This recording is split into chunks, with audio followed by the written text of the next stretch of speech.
Estimados estudiantes, sean bienvenidos a una nueva clase.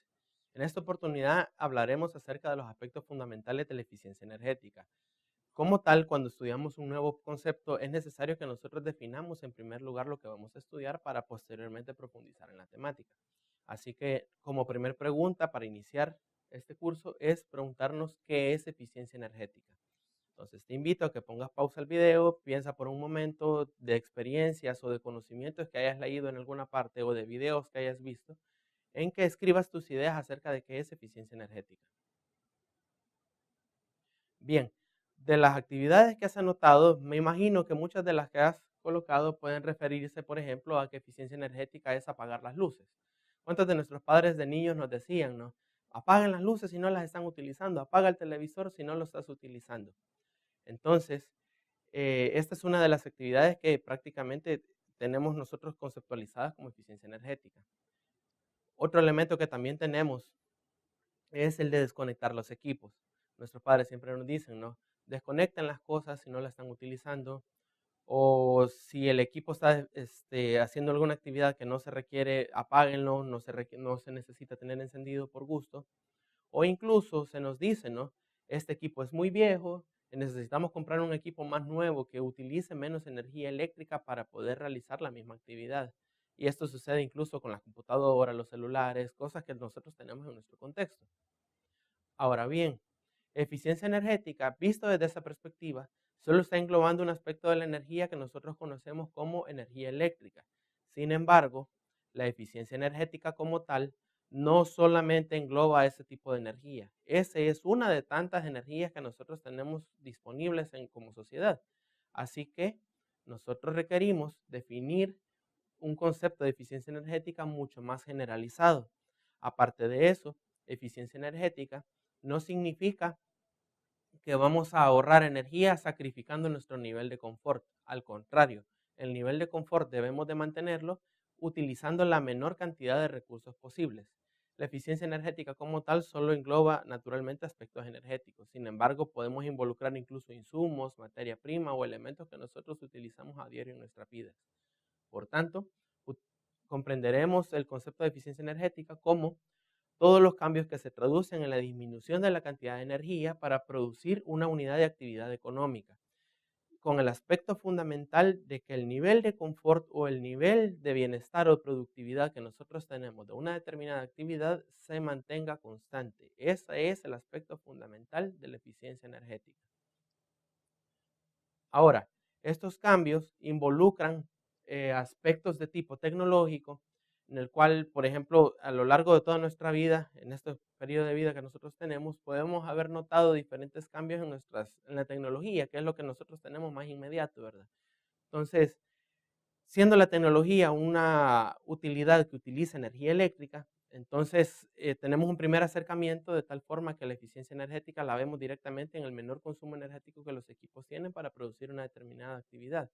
Además, la eficiencia energética también involucra cambios de tipo económico, ¿verdad? Principalmente por eso conocen las personas la eficiencia energética, porque saben que al ahorrar energía, los costos asociados al pago de la energía eléctrica como un servicio disminuyen para realizar una misma actividad.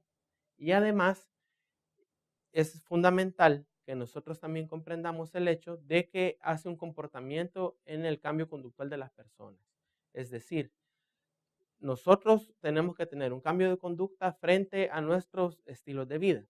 Como comentaba anteriormente, ¿verdad? Muchas personas, por ejemplo, consideran que porque tienen la facilidad para pagar la energía eléctrica, bueno, yo tengo las luces encendidas y cuál es el problema, ¿verdad? Yo no necesito decirle a nadie apague las luces porque la energía la pago yo. Ese es un concepto al final de tipo egoísta porque el recurso energético es limitado como tal y si alguien lo está desperdiciando está provocando que otras personas se les dificulte el acceso. Tal vez no como en la época de los 80 acá en El Salvador, en el cual se racionaba la energía eléctrica. Ahora ya no padecemos de ese problema, pero no es una cuestión que nosotros permitamos para poder desperdiciar la energía. Ahora, como ejemplo, ¿no? De los aspectos tecnológicos, podemos notar en el caso de los que tenemos contacto directo, ¿no?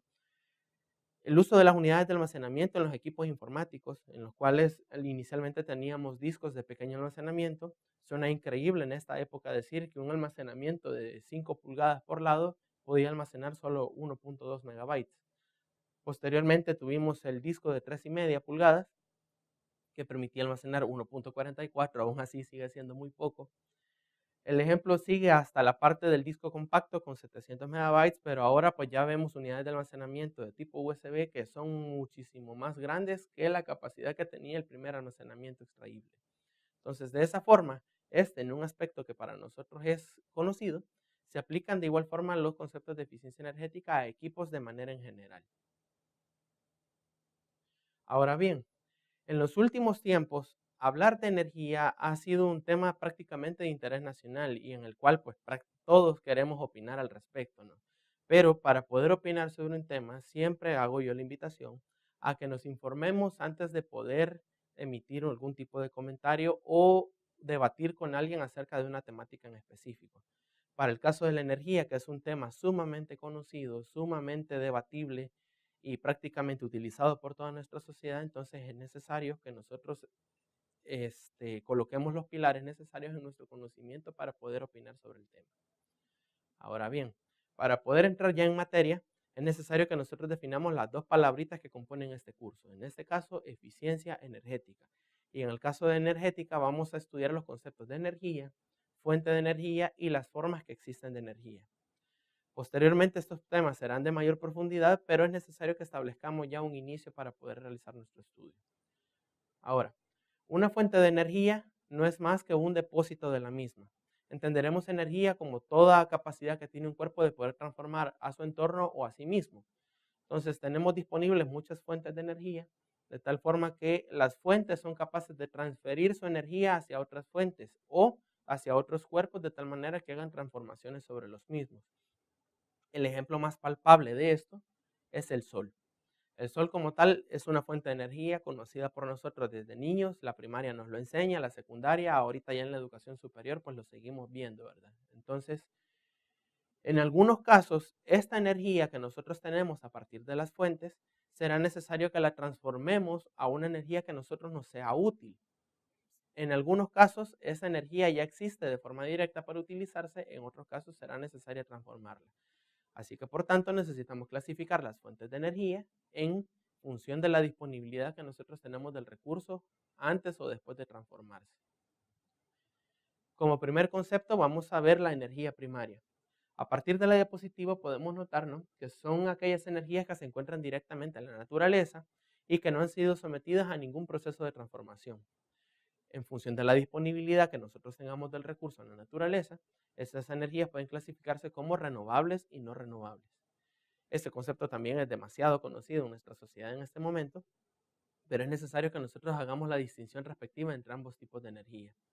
A partir de la definición, energías primarias son las que contamos directamente con la naturaleza sin necesidad de transformarse. El ejemplo más directo, naturalmente, es el sol, que la podemos utilizar a nuestra conveniencia. Tómate un momento para pensarlo. La respuesta es sí. El caso directo en el que nosotros utilizamos el sol como fuente de energía es cuando la utilizamos para secar ropa. Al final, alguien tiene que o algo tiene que hacer el proceso de poder extraerle la humedad a la ropa que nosotros utilizamos a diario. Entonces, es el sol el que provee esa energía de forma directa para que la ropa se seque. Es decir, es un tipo de energía en forma de calor. Otro tipo de energía que también es comúnmente utilizada es la del agua. El agua en los ríos prácticamente es una energía disponible por completo y que mucha gente lo utiliza para molinos, para regar, etcétera, etcétera, etcétera. Además, tenemos también la energía del viento, que de niños la única forma útil que le vemos es para elevar piscuchas, pero también tiene su disponibilidad como energía primaria. Además, las energías al clasificarse en renovables y no renovables siguen el principio en el cual inicialmente en primaria se nos dice que las energías renovables son infinitas. No es cierto del todo. La energía renovable significa que es cíclica, es decir, que en un determinado periodo de tiempo esa energía volvemos a tenerla disponible. Por poner ejemplos, podemos poner al sol, el cual de niños notamos que hace determinados movimientos, ya sea que las sombras, por ejemplo, las tengamos hacia el norte o hacia el sur en determinadas épocas del año, o incluso el agua que sigue el ciclo hidrológico. Entonces, esos son ejemplos típicos en los cuales el ciclo se vuelve repetitivo y esa energía la tenemos disponible de forma cíclica. En el caso de las energías no renovables, son energías que son de tipo renovable, sin embargo, el periodo de renovación es mucho más largo. El típico ejemplo de esta es todos los derivados del petróleo. Bueno, el petróleo como tal, como energía primaria. En el caso del petróleo, su ciclo de renovación prácticamente es de miles de años, entonces para la escala de tiempo humana se vuelve un tipo de recurso que es no renovable. El siguiente tipo de energía que tenemos que ver es el de la energía secundaria. La energía secundaria, también conocida como vectores energéticos, es un tipo de energía que nosotros utilizamos para transportar la energía de un lugar a otro o para almacenarla. En muchos casos, las energías primarias nosotros las tenemos disponibles en determinados puntos geográficos, entonces que no coinciden directamente con los centros de consumo. Por ejemplo, si nosotros tenemos un río alejado de la capital, alejado de la ciudad, entonces es necesario que si nosotros queremos utilizar la energía producida por ese río, es necesario traerla a la ciudad. Entonces, ¿de qué manera podemos hacerlo? Utilizamos para ello directamente las energías de tipo secundario.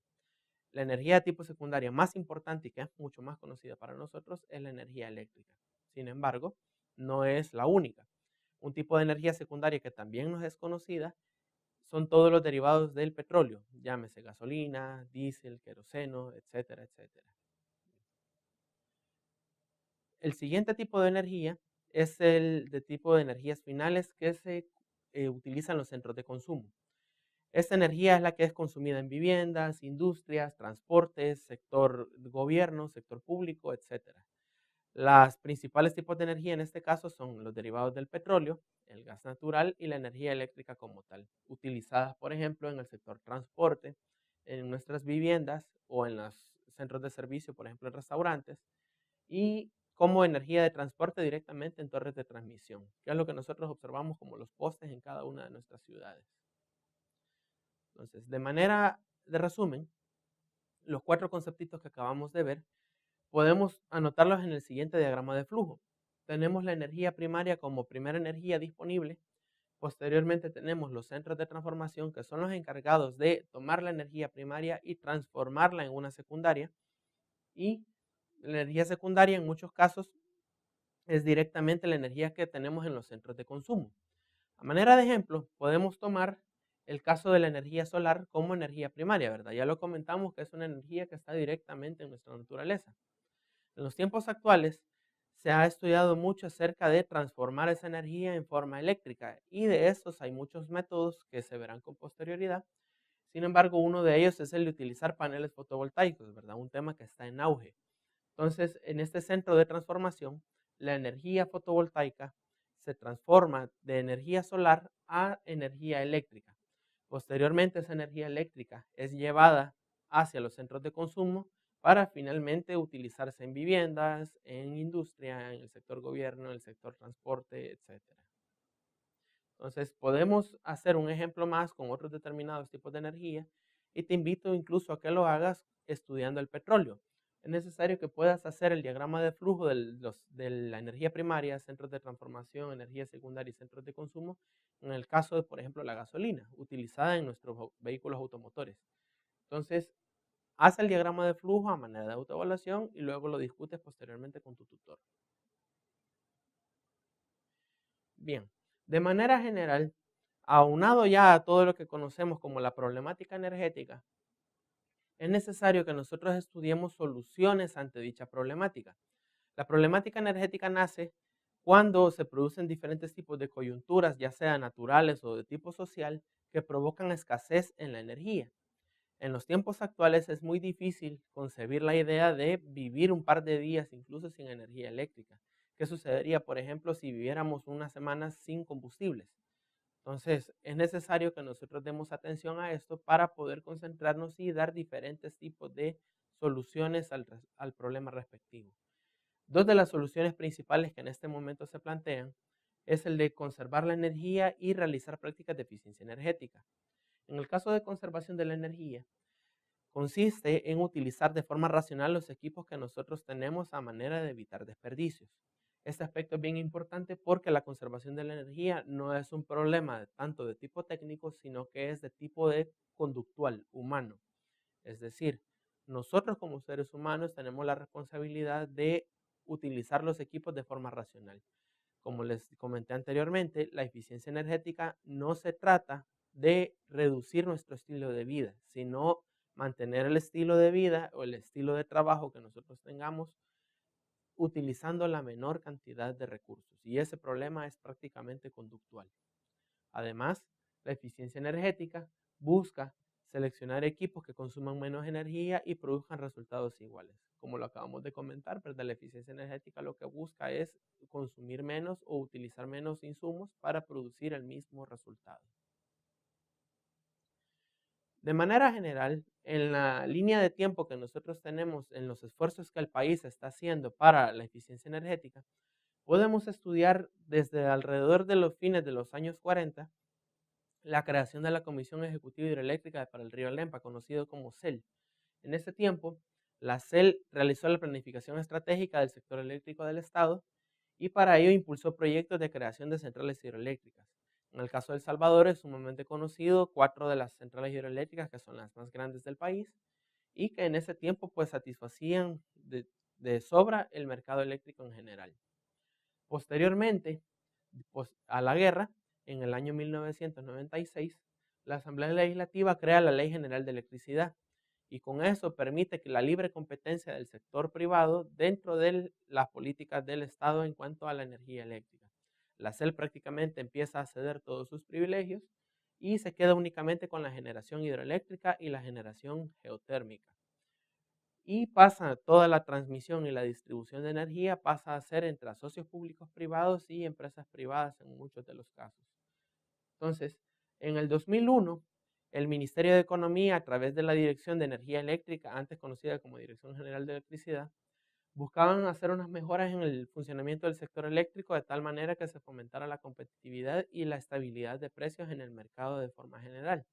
Esto obviamente permitía una baja en el precio de la energía que no está en función únicamente de las políticas, sino que también está en función de la disponibilidad del recurso primario, como se verá con posterioridad. En el 2007, el Estado crea, a través del Ejecutivo, el Consejo Nacional de Energía. Entonces, a partir de esto, nace una entidad como tal dentro del Estado que es la encargada de velar por todos los aspectos energéticos que hemos hablado con anterioridad. El CNE principalmente formula estrategias en cuanto al uso eficiente de la energía eléctrica, sin embargo, no es su único rubro. También puede trabajar en el sector transporte de mano del Ministerio de Economía y en otros sectores determinados que también consuman energía. En el 2009 entra en operación el CNE y 2 años después empiezan a formular estrategias y políticas que promueven el ahorro y el desarrollo de la eficiencia energética dentro de las políticas públicas del Estado. En el documento anexo que te invito a que leas, encontrarás mayor información al respecto. Y por último, estos esfuerzos que el Consejo Nacional de Energía ha estado haciendo desde la última década, podemos notar que para que nosotros tengamos un fundamento bastante fuerte en cuanto a la eficiencia energética, nosotros debemos de contar con sistemas de información de tal forma que para poder enfocarnos en determinados aspectos para ahorrar energía, nosotros tenemos que saber dónde se está consumiendo mayor energía, dónde se puede estar desperdiciando más, dónde se encuentra mayor cantidad de gente viviendo para poder eficientizar el recurso energético. Entonces necesitamos sistemas de información que van a formar la base de la pirámide para establecer políticas. Por ejemplo, el consumo per cápita de energía en las casas es de tantos kilowatt horas por persona al mes, entonces eso nos permite establecer o dictaminar líneas de trabajo. Posteriormente, el Estado debe generar políticas energéticas principalmente con énfasis en la eficiencia energética. Ahora, como tal, la eficiencia energética tampoco solo se va a caracterizar en ahorrar la energía, sino que también buscar generar energía que sea limpia para nosotros y que además tengamos en abundancia en los recursos primarios del país. Posteriormente, la política energética ya nos establece un marco legal, una base legal, de tal forma que nosotros podamos decir hay una ley que nos ampara para poder realizar determinados tipos de actividades. Posteriormente, ya con la ley formulada, así como el Consejo nació, así tendría que ser también nuestras políticas energéticas de eficiencia energética. Ya se establece un marco institucional para poder tomar acciones que en el corto, mediano y largo plazo busquen resultados en reducir el consumo de eficiencia para producir una determinada actividad. Entonces, dentro de la política energética, el Estado ha formulado la Política Energética Nacional, que es el documento anexo que te invito a que leas, en el cual se definen estrategias desde el año 2010 hasta el año 2024 en cuanto a la búsqueda de resultados en el corto plazo. Y en cuanto a la base legal, el Consejo Nacional de Energía han propuesto un anteproyecto de ley de eficiencia energética y los reglamentos técnicos respectivos de la misma temática. Sin embargo, en nuestra Asamblea Legislativa dicha temática aún no se ha tocado, entonces esta cuestión está prácticamente como un anteproyecto de ley.